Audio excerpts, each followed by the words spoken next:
Hello friends, and welcome back to another video.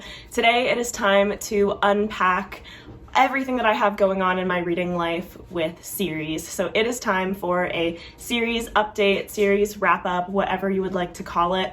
When I looked back through my own video catalog, I realized that the last time I had done one of these videos, as long as everything showed up in the search bar, was December of 2021, which is actually absurd when you think about it, and I don't really know how I overlooked doing one of these videos at any point last year, because so much has changed since December 2021. I have started a bunch more series, I have finished a bunch more series, and I even made a video recently, a couple months ago, talking about 9 series that I am not continuing with. So I will link that in the description, because some of the series included in that have changed this list a little bit because of course they were taken off of it. I know I'm not reading them anymore, but essentially all of that is to say there's a lot to go through. So I have it split up into 4 categories. First thing we're going to talk about is series that I have finished. So you can consider that kind of the wrap-up part of the video. The next part is going to be series that are ongoing. So series that I'm just not finished with, I'm in the middle of them. The third category is series that I am caught up on. So even though I'm technically not finished with them, they can't go in the finished category. The series themselves are not finished, so I've read all that I can. And then the fourth category is, it's basically a subset of ongoing series, but what I've called it is series that I will probably need to reread before I can continue in them. So that is the fourth subset or fourth category here. Basically, there are a bunch of books that it's been a long time since I read the previous installment in the series, and I don't think I could reasonably just pick up the next book right now and feel like I know where I am in that world, in that story at all, because of how much I have forgotten about it. So those are the 4 chapters that I'm separating this video into, and we may as well just get right on into it with series that I have finished. And like I said, there are quite a few of them going back to last year because for whatever reason I just didn't do an update. So these basically start at the beginning of 2022. And the reason that I feel like this really illustrates how long ago this was is that the first series on this list, like in chronological order that I finished, is the Farseer trilogy by Robin Hobb. So this is the first series in the realm of the Elderlings by Robin Hobb, obviously, and me and Ben, and I think at that time it was still just the 2 of us doing this buddy read together. We finished this in January of 2022. So that is almost a year and a half ago, and since then we have read, well, 2.5 more of her series, so we are like well on the downward slope of Realm of the Elderlings now. And looking back, like, I appreciate this series so much. I liked Assassin's Quest, I think, more than most people did, but I really, really loved Royal Assassin, and all 3 of these books were really good for me. I really did enjoy the Farseer trilogy.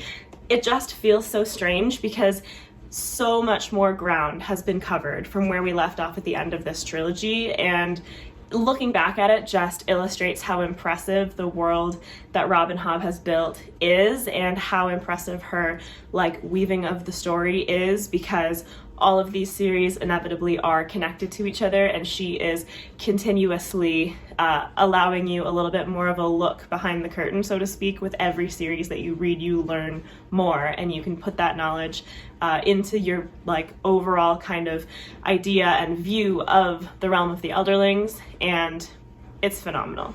The second series that I finished since the last update is the Winter Night trilogy by Catherine Arden. So this is The Winter of the Witch, the 3rd book and final book in the series, and I read this in March of last year. So again, it has been more than a year. I do consider this trilogy one of my favorites. I'm very, very happy that I read it throughout the winter season. I read it from December of 2021 until March of 2022. It was the perfect time to read it. I do wholeheartedly recommend this series, but given that we are currently in June, I mean, if you want to read it, it's your life, but I would wholeheartedly recommend not reading it right now and waiting until even the fall, like the fall, winter, to read this. It's not summer vibes, impeccable vibes, but not summer vibes. The third series I completed is The Live Ship Traders, the second series in the Realm of the Elderlings by Robin Hobb. So Ship of Destiny is the final book, and Live Ship Traders is truly stunning. Like I said, I did love Farseer. I think I like it more than most people as a whole, but Live Ship was like a massive step up from that, and that is even within Robin Hobb. Like, even when a book of hers is not your favorite compared to the other Robin Hobb books, she is still above most authors for me and above most storytellers. She's that good in my eyes. And Live Ship is her at her best so far, I think. And this is a heavy series. This is a multi-generational story about family. It has nautical seafaring adventures. It's got really, really dynamic and complex characters, and the relationships are a massive focus. But alongside all that, and the backdrop of all that, is magic awakening, certain magics like coming around in cycles that are meant to have been part of the nature of this world, that have kind of faltered and need to be reinstated and saved, and it all kind of weaves together. Like, I don't know, she's so good. And once again, like Farseer, it contributes to the overall world of the Realm of the Elderlings, and you can see connections. If you've read the other series, you can see references and things like that, and it all goes together so well. And Live Ship Traders is one of the best fantasy series ever written. I should qualify that that is still in my opinion, but I just think that it's the best. So ironically, when I was putting together this list, it wasn't even the Robin Hobb at first that made me notice how long it has been since I did a series update. It was actually the Wheel of Time, because I was making dedicated videos for every book for Wheel of Time. So if you are interested in my in-depth, spoiler-filled thoughts on the series, I had discussion videos just about my thoughts after every book. But I suddenly realized that I never talked about in one of these videos how I finished Wheel of Time. And then that was last August. It feels like a very long time ago, but I did finish it. I read A Memory of Light in August, and I mean, I am really happy to have experienced this series as a fantasy reader. Is it a favorite? Probably not, but that doesn't mean that it's not very, very good, and there are really good highs during the series. And I think overall, I never would have not wanted to go through this experience. I'm very happy that I chose to do it.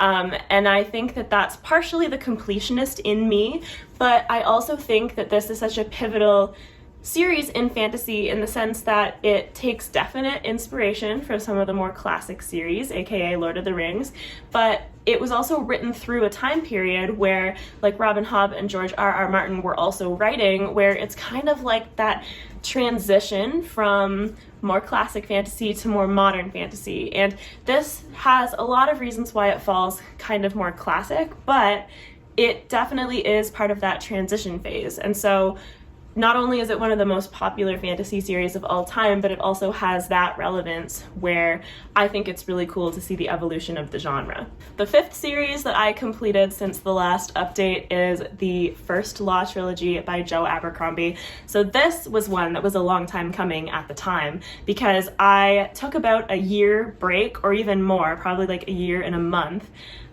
between the first book and then the second and third books. And so I liked the Blade itself. I really think that it shows you Abercrombie's style, his character work, but people are right, and I say this too, when they say that it doesn't have too much of a plot. It's kind of just vibes for the series, but it's not necessarily indicative. It's true that Abercrombie focuses more on his themes and his characters than he does on, let's call it a classic story structure with a plot. But for example, Before They Are Hanged and Last Argument of Kings have definite plots. Like, it's not as though the whole series is directionless or meandering. So after The Blade itself, I think that I just wasn't immediately motivated to pick up Before They Are Hanged, but Before They Are Hanged became one of my favorite books, and Last Argument of Kings was awesome as well, and the whole trilogy was a really good experience. I've continued now further into the First Law world. We'll talk about that a bit later, and I mean, he is one of my favorite authors. I really, really love the prose, the humor, the absolute vivid characterization. He has such a skill with bringing characters to life and giving them each their own voices so that you don't even necessarily need him to tell you whose head you're in or who's speaking. Like, a lot of the times you're just gonna know. And so I love that. It's always so engaging to read, especially when he is focusing on a plot. The book actually has a plot. So I do love Joe Abercrombie, and yeah, I completed this first trilogy of the First Law world. The next series that I finished was, she's back, the Tawny Man trilogy by Robin Hobb. So like I said, since I last did an update of this, I have read at least 10 Robin Hobb books, which is wild, but it has been a year and a half. But there are a lot, and so I'm just going to continue reading them until I'm out of Robin Hobb books, and then I will probably read them again. Tawny Man was a fantastic trilogy. For me, not the same level as Live Ship, just because I loved the first book, and I loved Fool's Fate, the third book. The second book I really enjoyed, but Golden Fool was a slight step down in the middle of an otherwise awesome series. Once again, that's not to say that it was bad, it was still great. But yeah, I completed this one, and this is back to some of our characters that we saw earlier in the series, and I loved that. I think that Fitz is one of the most compelling characters that I've ever read in fiction, even though I do not always or even often agree with him. I do love reading from his perspective, and I think that is just a testament to the skill of Hobb and how she opens characters up to you and kind of lets you be with them for so long and allows you so deep into their minds and hearts that for me it's so compelling, and I could read about it all day. The next series that I finished recently is the Daevabad trilogy by S.A. Chakraborty. So Empire of Gold is the final book in this series, and this is like a Middle Eastern inspired fantasy series where, or maybe it's sort of like, well, I don't know. I just had like the biggest brain fart because while part of the story does take place in Egypt, and that is of course in Africa, the bulk of kind of like the territory that these jinn tribes reside in is sort of like Saudi Arabia, like Iraq, Iran, Afghanistan area. Like, it's a pretty large territory that like we can kind of cover here. So for a second I was like, oh wait, is it Africa? But it's not really. That's kind of besides the point, but the fantasy of this story is definitely inspired by myths and legends and legendary creatures that reside in that part of the world. And this is such a magical and vivid and whimsical story in a way, but it's also very kind of like grounded and brutal in other ways. So we have our main character Nari, who is a con woman on the streets of Cairo, but she accidentally summons a jinn. She has always felt different. She has always known that she can speak and understand languages and that she has the ability to heal people, but she doesn't know what this means for her until she accidentally summons this jinn, and she kind of discovers that she like has an origin that is outside of the realm of being human. And the first book, like the kind of inciting incident is that discovery that she might belong in the magical city of Daevabad, and from there everything kind of opens up and there is so much more plot, but that is the basis of the series. And you have like politics between the tribes, like the magical tribes of this world. You have these very intense and like rife history because the Jin live very long lives, and so a lot of the times it is not very many generations since like the last war or since the last time that someone like was at the throat of another tribe, and so there is just a simmering kind of tension underlying this whole magical realm, and you get to see what happens with that. And there is very, very endearing but also complicated relationships between characters. You've got friendships, you have familial relationships, like sibling relationships, and you do have romantic relationships as well. I would say that they are not as much the focus as sort of like friendships and other strong relationships, even if they do have components of romance to them. It is more just about the emotions behind those bonds rather than like the actual kind of like romantic plot line, if you will. And I loved this series so much. I would love to reread it like immediately, but yeah, 110% recommend. And then the most recent series on this list in the finished category it's kind of cheating, I'm not gonna lie, but I made the executive decision to include it here because I'm on the final book, which is Discord of Gods, which I have the book sleeve here.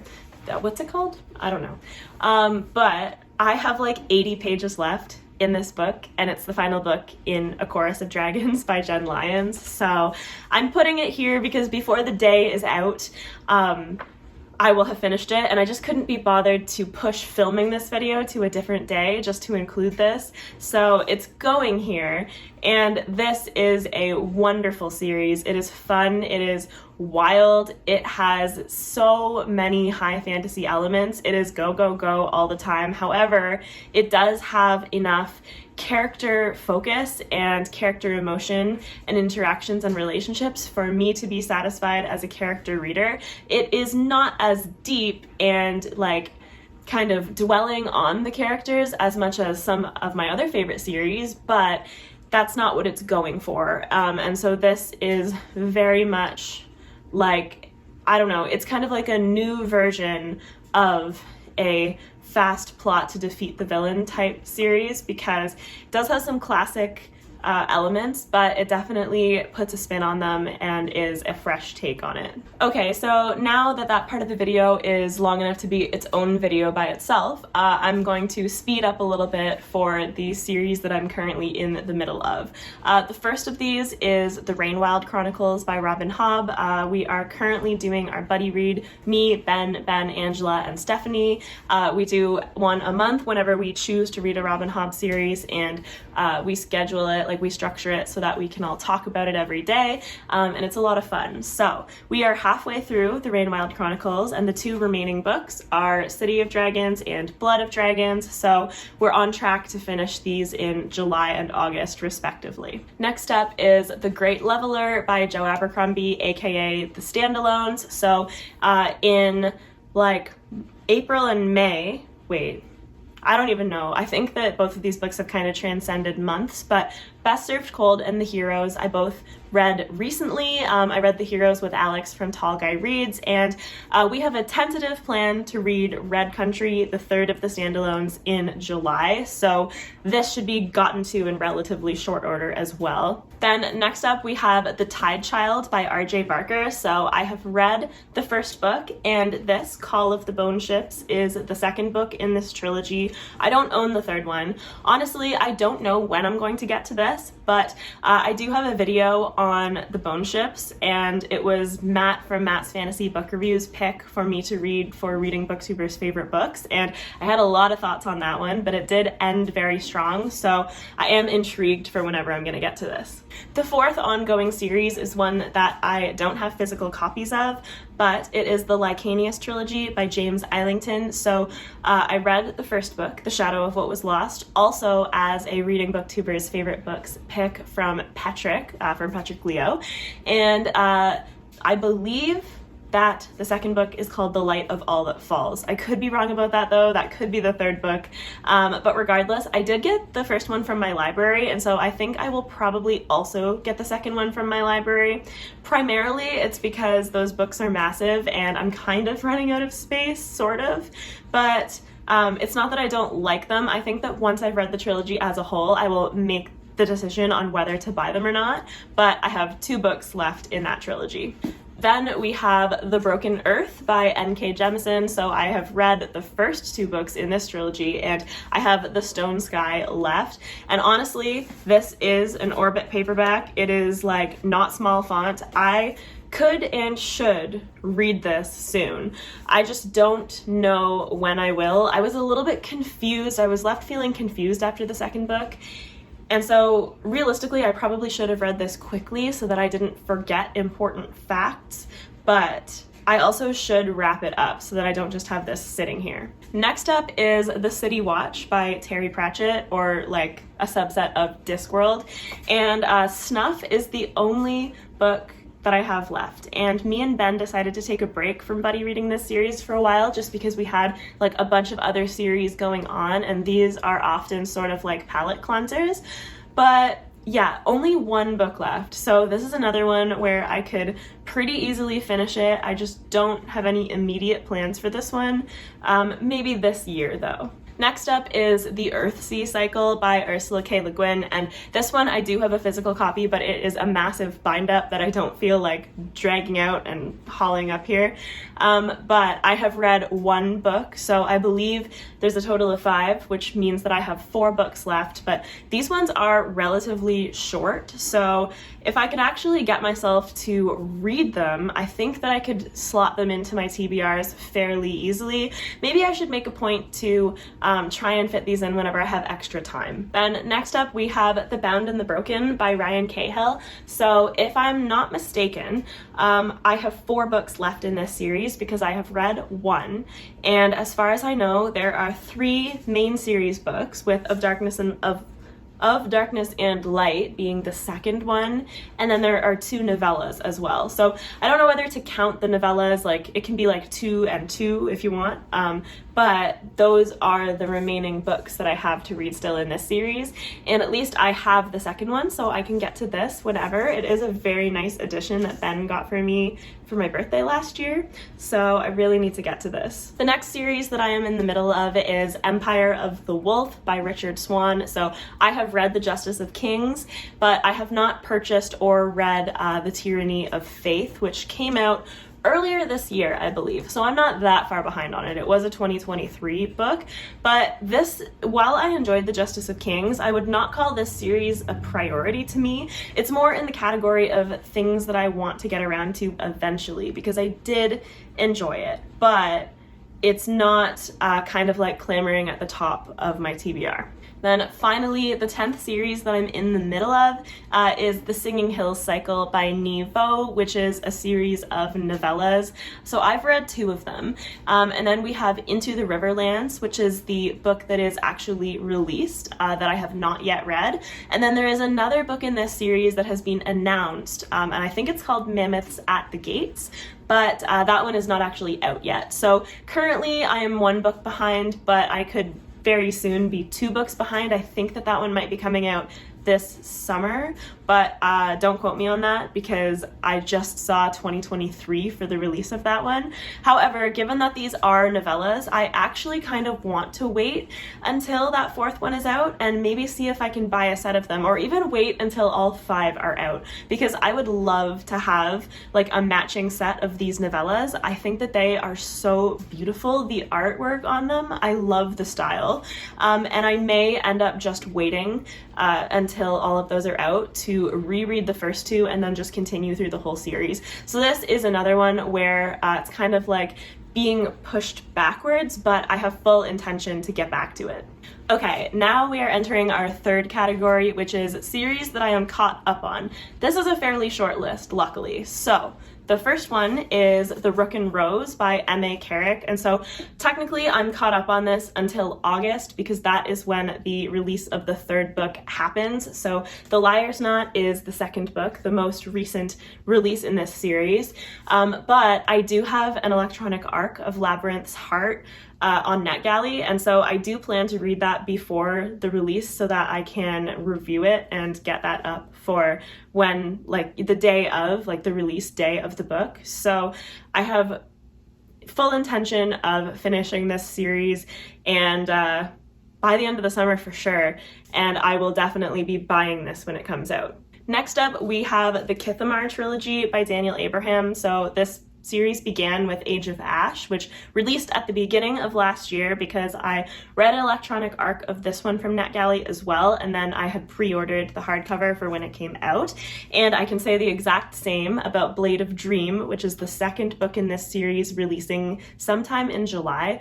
For some reason, the date July 17th is in my head. I don't know whether that's completely right or not. I just know that it's in July, and I do have an e-arc from NetGalley of Blade of Dream, so I do also plan to read that one and get a review up for release day.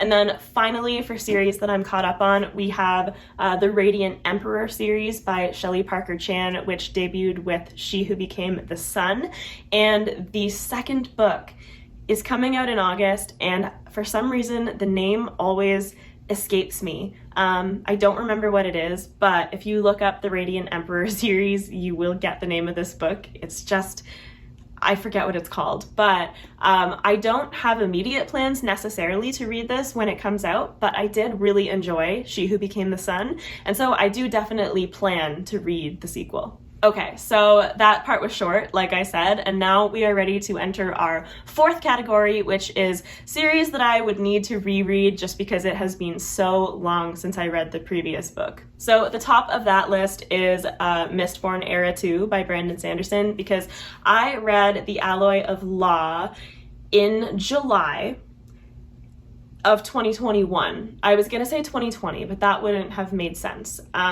It has been 2 years since I read The Alloy of Law, and maybe I remember enough about it. However, obviously, as you get deeper into Mistborn Era 2, there are so many Cosmere connections that I don't really want to just be like floundering in confusion because I don't remember important details from earlier on. Next up is Serpent and Dove by Shelby Mahiran. So this is the first entry into a trilogy, and it is the only book in that trilogy that I have read. The concept of this is basically that a witch and a witch hunter end up married based on ridiculous circumstances, and he does not know that she is a witch, and she wants to keep it that way, or else, you know, he will hunt her, or his friends will, or something. So like I said, I read this, and that was a long time ago too. This was like April of 2021, so it's been a minute, and I maybe remember enough, but the thing is, I would much prefer to just have a smooth transition through the trilogy, because the second book, Blood and Honey, I have it, and I would need to buy Gods and Monsters, I'm pretty sure is the name of the third book, in paperback, and just read them all. The next book that I do have copies of 2 of them, but they're just like at the bottom of a pile, is the Aurelian Cycle by Rosaria Munda, which begins with Fireborn and continues with Flamefall. And then I'm not exactly sure when Fury Song came out, however, this trilogy is now concluded, and I've only read the first book. And I think I read the first book in August or September of 2021. So you can sense a trend here. Like, if it's been 2 years since I've read the last book in a series, I really just don't feel like I remember enough of it. Now, the next one is a bit of a special case because that is The Gentleman Bastards by Scott Lynch. So I kind of made a conscious decision with this one where I read the first 2 books, The Lies of Locke Lamora and Red Seas Under Red Skies, and I loved them so much that when I heard people say that Republic of Thieves kind of ends on a cliffhanger, I made the conscious decision not to read that book until we get news or get like an actual release of the 4th book in the series. And so I know that while it's not likely to happen anytime soon, it's also not quite at like A Song of Ice and Fire or Kingkiller Chronicles levels of bad. So I have hope, but I very much would reread the first 2 books, but I don't have plans to continue in that series until we get news of The Thorn of Emberlin. And then the final series to talk about in this video is Alex Stern by Leigh Bardugo. And so this is another one where I don't have a physical copy of the book.